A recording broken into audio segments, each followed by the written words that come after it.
ngaho nguko rero nanjye nanone mbasuhuza mbashimira uburyo ki mudahwema kutugaragariza urukundo mukunda ibiganiro tubagezaho umunsi ku ubundi. Ese waba wifuza kumenya byinshi cyangwa se ushaka gusobanukirwa byinshi ku bijyanye n'ubuzima bw'imyororokere cyangwa se sex muri rusange? Dukurikira ku kunyaza sex asigaye ubashe kuba wasobanukirwa byinshi ku buryo bwimbitse. Ari ubwa mbere ubonye video zacu kandi ukaba wazikunze, kanda subscribe, asigaye umanuke gato ukande no kunzogera kugira ngo utazongera gucikwa n'ibiganiro twakugeneye umunsi ku wundi, dore ko amagara aseseka ariko ntayorwe. Dukurikire rero usobanukirwe byinshi. Ikaze. Nongeye kubaha ikaze none. Ubu ngubu nkaba ngiye imibonano mpuzabitsina buri munsi kuba ashakanye ari byiza, yewe bikaba ari iby'ingenzi. Imibonano mpuzabitsina ni kimwe mu by'ibanze mu gusigasira cyangwa se mu gushumangira umubano hagati y'aba ashakanye. Uretse kuba iki ari igikorwa gituma habaho kurushaho gusabana ndetse no kwegerana biruseho.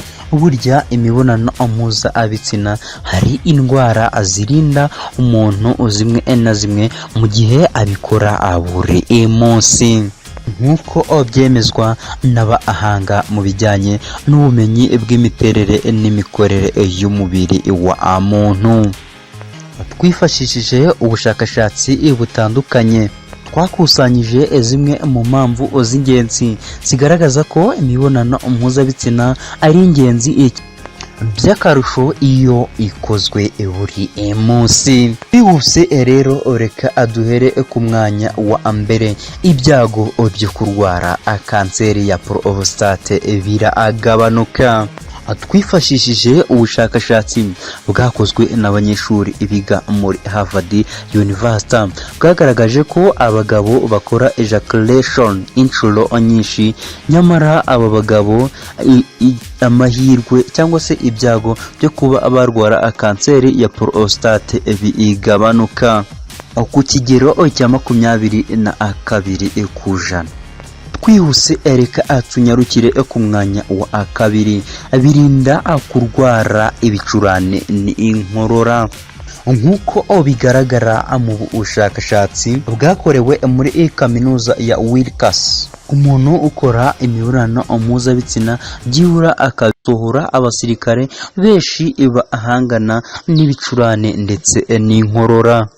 Niba akabiri mu cyumweru cyangwa se inshuro ebyiri mu cyumweru zishobora kugabanya ibyago byo kuba warwara izi indwara, urumva ko muri make ubikora buri munsi bigeraho izi ndwara zikaba nk'amateka mu buzima bwe.